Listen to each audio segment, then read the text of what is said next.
Secretary Shri Subbareddy గారిని ఆహ్వానిస్తున్నాం. శ్రీ రామోజీరావు గారి గురించి మీ మాటల్లో. అందరికీ నమస్కారం అండి. రామోజీరావు గారి గురించి నేను చెప్పడానికి అర్హుండండి. ఎందుకంటే ఆయన ఫుడ్ తిన్నా నేను ఉషాకర్ మూవీస్లో వర్క్ చేసి ఉన్నానండి. గవర్నమెంట్ శాలరీ 1-2 తారీఖులు వస్తుందో తెలియదు కదండి. మేము వర్క్ చేసేటప్పుడు ఫస్ట్ తారీఖు మాకు చెక్లు వచ్చేసాయండి. తర్వాత చాలామందికి కొన్ని విషయాలు తెలియదండి. మనం ట్యాక్స్ కట్టాలి, ఐటీ రిటర్న్స్ ఉంటాయి, ఇవన్నీ ఇండస్ట్రీకి పరిచయం చేసిన వ్యక్తి ఆయనేనండి.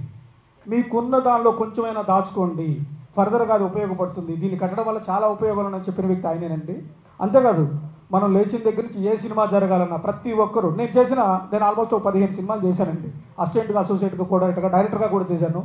నా ప్రతి సినిమా ఫిల్మ్ సిటీలోనే జరిగిందండి. ఇక్కడున్న ప్రతి దర్శకుడు నాకు తెలిసి 99% అతిశయోక్తి కాదు, ప్రతి వాళ్ళు ఫిల్మ్ సిటీలో చేసిన వాళ్ళే. అలాంటి వ్యక్తి మన మధ్య లేరు అనండి. ఎందుకంటే ఇందాక వీరశంకర్ గారు చెప్పారు, మన ప్రతి కదలికలోనూ, సినిమా ఇండస్ట్రీ ప్రతి కదలికలోనూ ఆయన ఉంటారండి. ఒక మనిషి ఎదగడానికి ఊర్లో గొప్ప అనిపించుకుంటాడు, మండలంలో గొప్ప అనిపించుకుంటాడు, జిల్లాలో అనుకుంటాడు, లేకపోతే రాష్ట్రం అనిపించుకుంటాడు. దేశం గర్వించదగ్గ వ్యక్తి అండి ఈయన. సో మనం ఇప్పటి వరకు మొన్న May 4th directors day Dasari Narayana Rao గారికి ఎలా అయితే ఒక డేని అనుకున్నామో, అలా గురుగారు రామోజీరావు గారికి కూడా మన ఇండస్ట్రీ తరఫున అందరూ ఒక డే అనుకొని ఆయనకి సెలబ్రేషన్ చేస్తే బాగుంటుందని నా ఉద్దేశం అండి. Thank you so much.